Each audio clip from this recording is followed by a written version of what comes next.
जो है आपको भरोसा दिलाते हैं और आप विश्वास करें। ये वर्तमान vice chancellor professor Yogesh Singh ji शिक्षा के क्षेत्र में बहुत तेज़ी से बढ़ रहे हैं। वो जितने विद्वान हैं, कंप्यूटर इंजीनियर हैं, वो टेक्नोलॉजी को ला करके यहाँ बैठ करके बता देंगे कौन कहाँ पढ़ा रहा है। आप हल्के में मत लेना।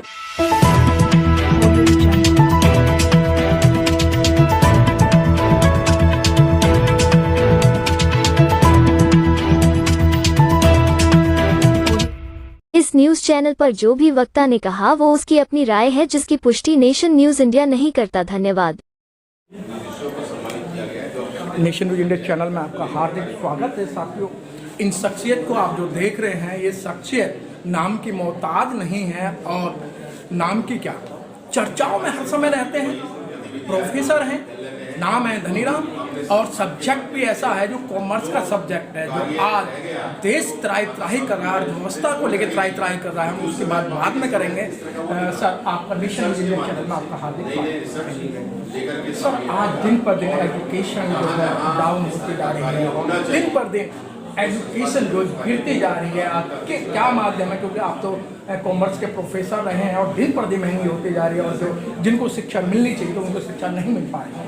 देखो, सबसे पहले तो आज माता सावित्री का जो कार्यक्रम हुआ है उस सब की बधाई। दूसरा, आज 23 जनवरी है तो नेताजी सुभाष चंद्र बोस जी का जन्मदिन, तो उसकी भी बहुत सारी शुभकामनाएं। और तीसरी चीज़ है कि हमारे जो वाइस चांसलर जी हैं वो 23वें vice chancellor university of Delhi के, तो उनका आपने देखा ही है। तो इस क्षेत्र में आपको ये कहना चाहूँगा कि आपका बिल्कुल जायज़ प्रश्न है कि एजुकेशन का जो स्टैंडर्ड गिरा है। और देखो, आज ही वाइस चांसलर साहब ने कहा है कि भाई आप लोग कुछ सोचो, आप एक शिक्षक हैं तो शिक्षक की तरह सोचो। अब बोले आपके पास डिग्री होगी, आपका कोई कैरेक्टर ऐसा है नहीं, कंडक्ट आपका ऐसा है नहीं, बिहेवियर ऐसा है नहीं, तो आप क्या बात के शिक्षक हैं। तो मैं उनकी बात से पूरी तरह से सहमत हूँ। सर, ये आपने बहुत अच्छी बात की और बीसी साहब को लगा दी, क्योंकि सर मैंने कॉलेजों में जा के देखा है, ग्रुप बनाकर बैठे रहेंगे, जहाँ पीरियड होगा पीरियड में लेने नहीं जाएंगे और एक दूसरे की बुराइयां करते रहेंगे, सब्जेक्ट पे कोई बात नहीं करेंगे, और बात करेंगे तो अनाप शनाप बात करेंगे। सर, ये प्रोफेसरों का हाल है।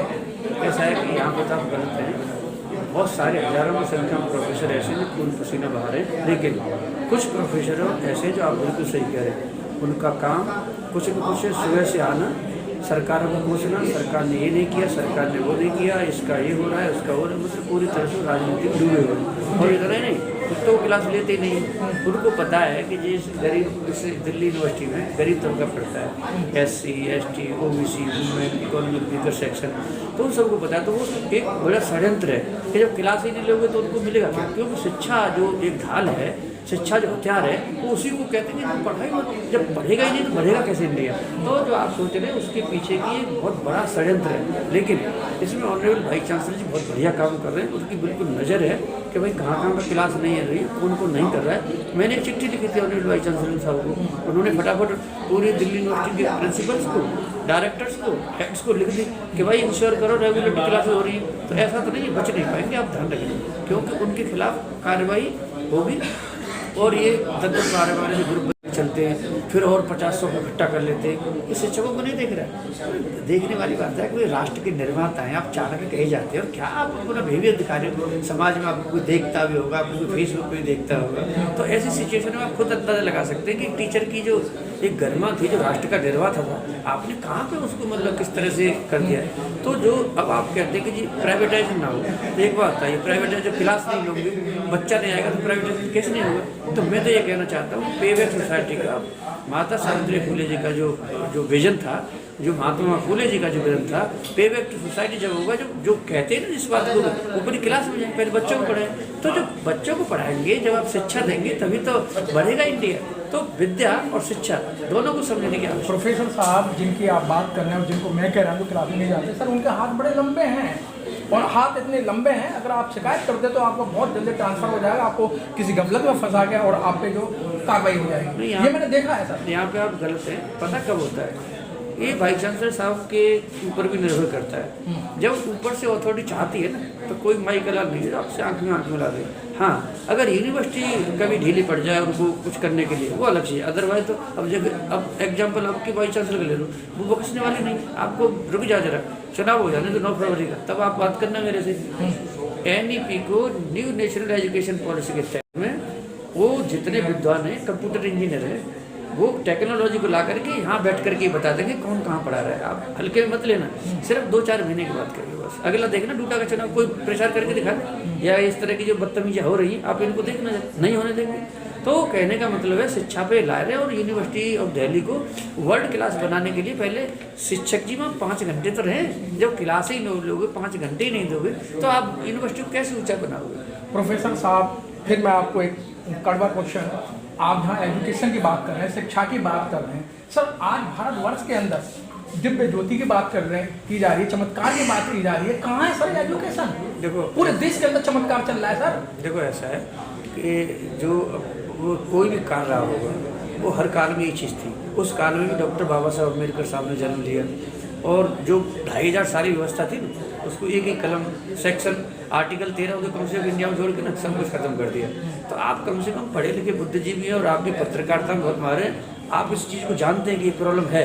लेकिन मेरे को और आपको मिलकर के दोनों को ये सोचना है कि प्रॉब्लम को दूर कैसे किया जाए। तो अब समय आ गया है कि जो सर प्रॉब्लम तो सर जिनको सर 4-4 लाख रुपए तनख्वाह मिली है, 5-5 लाख रुपए तनख्वाह मिल रही है सर, प्रॉब्लम तो सर गरीब आदमी झेल रहा है सर। आप जैसे लोग कहाँ झेल पाएंगे सर, जिनको अच्छी तनख्वाह मिल रही है? देखो ऐसा है, आप तनख्वाह के ऊपर मत जाओ, उसमें पता क्या है, जब आपने इशू छेड़ा 1,10,000 रुपये सैलरी है, तो आप इस तरह से मतलब थोड़ा सा उस सैलरी के अनुसार तो काम नहीं कर पा रहे। मैं आपको ये कह रहा हूँ, मैं आपको ये कह रहा हूँ, जस्टिफाई करना चाहिए, मैं आपकी बात से सहमत हूँ। और जो ऑनरेबल टीचर्स जो है अपने में उनसे प्रार्थना कर रहा हूँ, क्लास में जाएँ, पढ़ाएँ, बच्चों से इंटरेक्शन करें। एनईपी में जो प्रोजेक्ट बेस्ड है, रिसर्च बेस्ड है, इश्यू बेस्ड है, केस बेस्ड है, उन सारी स्टडी को कराएं जिससे फायदा होगा देश को। तो आपकी बात से तो मैं सहमत हूँ। लेकिन दिल्ली विश्वविद्यालय का पूरे संसार के अंदर, पूरे विश्व के अंदर नाम था सर, और आज इस दिल्ली विश्वविद्यालय का आप स्थान देख सकते हैं, कौन से स्थान पर है? हम जो है आपको भरोसा दिलाते हैं और आप विश्वास करें। ये वर्तमान vice chancellor professor Yogesh Singh ji शिक्षा के क्षेत्र में बहुत तेजी से बढ़ रहे हैं, आपने उनका दर्द ही नहीं देखा। वो दूसरी कोई बात ही नहीं कहते, वो सिर्फ ये कहते हैं कि तुम ये बताओ तुम्हारा जो डिग्री है उनको तुम क्या ट्रांसफर कर रहे थे, बाकी में कुछ होने वाला है। आप मानो मेरी बात, आप पत्रकारिता दिल्ली यूनिवर्सिटी कवर करते हैं, मैं आपको केवल 4 महीने का टाइम दे रहा हूँ सिर्फ, और मैं कह रहा हूँ 9 फरवरी को हो जाने दो। यूनिवर्सिटी ऑफ दिल्ली पे पूरी तरह से सरकार की नज़र हो चुकी है। जिस तरह से एक IAS ऑफिसर 10 मिनट पहले बैठ जाता है, 10 मिनट के बाद जाता है, जो सेंट्रल गवर्नमेंट है, वही हाल 8 to 8 होने वाला है। मतलब 8 बजे से लेकर के 8 बजे तक तो 2 टुकड़े कर दिए जाएंगे। मतलब तो कहने का मतलब सुधरेगा सर, गरीब लोगों को शिक्षा मिलेगी, गरीब छात्रों को शिक्षा मिलेगी। सर मैं आपको ये भरोसा दे रहा हूँ कि अभी ऐसा समय नहीं आया कि इतना क्रिटिसाइज हो। आप उसमें भी मैं आपको एक चीज़ कहना चाहूँगा कि गरीब छात्रों के लिए जो बच्चा, जो आप गरीब कह रहे हैं ना, जैसे 12वीं क्लास में 10 रुपये फीस दी तो उससे 5 रुपये फीस लो, लेकिन जिसने 1.5 लाख रुपये फीस दिए ना उससे 75 लाख लेने में क्या फ़र्क है? तो आप जो कह रहे हैं उसको रेशनलाइज कीजिए। मतलब मैं आपको किसी बात से इधर, लेकिन मैं चाहता हूँ कि उसमें रेशनलिटी होनी चाहिए। अब एक बात था, किसी आदमी के पास इनकम है, प्राइवेट सेक्टर में पढ़ा रहा था, वो अपने बच्चे की 1 लाख रुपए दे रहा है, तो यहाँ 50,000 देने का सर। अब आप कह रहे गरीब, तो गरीब सरकारी स्कूल में पढ़ा था ना, उसने 5 रुपये दी थी ना, तो 2.5 रुपये दे रहे। तो कहने का मतलब है कि सबके सॉल्यूशन है, लेकिन सॉल्यूशन की ओर आपको आना पड़ेगा। तो सर आने का सिस्टम क्या है सर? यही तो हम सिस्टम यूनिवर्सिटी में एडमिशन भी नहीं होते। सिस्टम ये है कि मैं दिल्ली यूनिवर्सिटी का एकेडमिक काउंसिल का चुनाव लड़ रहा हूँ, और अगर जीत गया तो जो मैं जितनी बातें आपसे की सब इम्प्लीमेंट कर रहा हूँ। आप थे प्रोफेसर धनीराम जी, और दिल्ली यूनिवर्सिटी का इनको इतना भरोसा है कि जैसे पूरे विश्व के अंदर दिल्ली यूनिवर्सिटी का नाम था, उसी तरीके से 4 महीने का टाइम ले रहे हैं। और जानते हैं कि लोग जो प्रोफेसर हैं वो हकीकत है कि बाहर बैठकर, धूम में बैठकर या इधर उधर AC में बैठकर अपना समय तो बिता सकते हैं, लेकिन जो बच्चे पढ़ने आ रहे हैं उन्हें नहीं पढ़ाया जाता है। तो आज एजुकेशन का हालात देख ही सकते हैं, क्योंकि प्रोफेसर हैं तो अब बात तो माननी पड़ेगी। तो क्या लगता है सर कि आप जो इस समय जो माहौल चल रहा है, तो क्या संदेश देना चाहते हैं? संदेश यही है कि जो कॉन्स्टिट्यूशन ऑफ इंडिया में फंडामेंटल ड्यूटी है, हर इंसान को अपने, देखो राइट ठीक है, आप अपनी राइट के लिए लड़िए, और राइट जब तक समय हो जब आप ड्यूटी भी तो कीजिए ना। तो अपने जो राइट्स हैं, और दूसरा चीज़ है उसमें एक चीज़ साइंटिफिक टेम्परामेंट रखिए। अब ये नहीं कि आप पाखंडवाद का सहारा लेते, दोनों चीज़ हम आपकी, सर वही बात पे आ गए ना सर, हम संवैधानिक दृष्टि से वो जो आप जो थोड़े अत चले जाते हैं, तो हम अत से, गौतम बुद्ध भगवान ने बैलेंस करने की बात कही है ना, तो हम अतिवादी नहीं होना चाहते। हम ये कहना चाहते हैं जहाँ प्रॉब्लम्स हैं वहाँ उनको ठीक किया जाए, और जो कॉन्स्टिट्यूशन ऑफ इंडिया जी हैं उनको माना जाए। हमारे लिए संविधान जी ही हमारे जीते जागते महापुरुष हैं। मेरे लिए तो उनसे ज़्यादा बड़ा कोई है नहीं। मैं तो जो भी कुछ है मेरे लिए तो संविधान जी है। सर इस समय फिर वही बात आती है, आप कहोगे फिर मैंने आपको ऐसा क्वेश्चन कर दिया सर, फिर वही बात आती है, ढोल गंवार शुद्ध पसनारी ये सब ताड़न के अधिकारी चल रहा ना सर मुद्दा। आप यहाँ पे गलत है, लैंग्वेज संभाल लो जी। ढोल गमार शूद्र पसनारी ये हैं विद्या शिक्षा के अधिकारी। ठीक है, आप एक बार फिर ढोल गमार शूद्र पसनारी ये हैं विद्या शिक्षा के अधिकारी। सर आप प्रोफेसर हैं, आपको डर नहीं लग रहा है? आप क्या कह रहे हैं? मैं जो की आपको दोहा पढ़ाना पड़ेगा। मैं जो कह रहा हूँ वो तारण शब्द है ना, वो पूरे विश्व में उसको गलत तरह से देखा गया है। उसका मतलब है कि इन लोगों को विद्या की और शिक्षा की भारी जरूरत है, मतलब इनको विद्या दो और शिक्षा दो। और मैं इसको आपके चैनल के माध्यम से कह रहा हूँ, पूरे विश्व में जाने दो।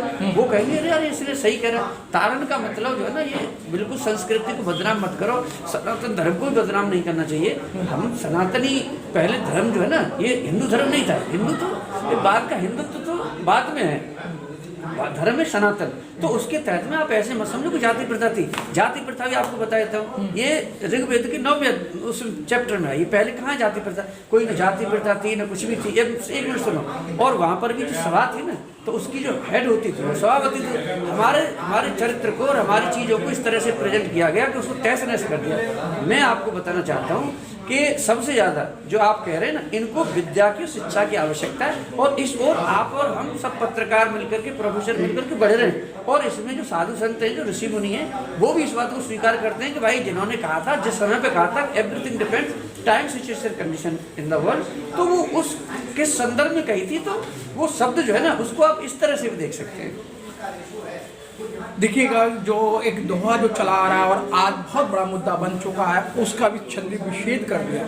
हालांकि प्रोफेसर हैं, बात समझनी चाहिए कि जो ताड़न वाला है, जो उसकी जो संस्कृत है, उसका जो शुद्ध उच्चारण, ये सब है शिक्षा और नौकरी के हकदारी, विद्या और शिक्षा के अधिकारी, विद्या और शिक्षा के अधिकारी। तो आपको उस दोहे को छोड़कर आपको प्रोफेसर धनीराम के दोहे का आपको इस्तेमाल करना होगा, वरना तो आप जिस तरीके से सोच रहे हैं, जो एजुकेशन तो दिन पर दिन महंगी हो रही है, लेकिन उसका भी उदाहरण दिया है। लेकिन दिल्ली यूनिवर्सिटी की जो एजुकेशन है वो सुधरेगी और विश्वास किया जा सकता है, क्योंकि प्रोफेसर हैं और बड़ी मेहनत से प्रोफेसर बने हैं। और उस समय जब जिस समय प्रोफेसर बने थे, उस समय तो बहुत ही ज़्यादा दिक्कतों का सामना करना पड़ा। अब तो दिक्कतें ही नहीं है। तो सब चलते सरकार को भी धन्यवाद करना चाहिए। जितना एजुकेशन है, एक बच्चे की शिक्षा पे 41,000 रुपये एवरेज खर्चा आता है, आपकी जानकारी के लिए, जो ट्यूशन पढ़ता है। तो मतलब कहने का कि हमें सुबह से शाम तक जो है ना, ये भी देखना चाहिए। हमें आपका भी धन्यवाद करना चाहिए जो इतना परिश्रम से बातों को रखते हैं। तो मैं यही कहना चाहूँगा, हम सब लोगों को इस तरह से सोचना चाहिए कि आज समय आ गया है, हम साइंटिफिकली रहें, एक दूसरे का सम्मान करें और अपनी सभ्यता, संस्कृति और इंडियन नॉलेज सिस्टम है उसको बचा के रखें। इन्हीं सब से। बहुत बहुत धन्यवाद।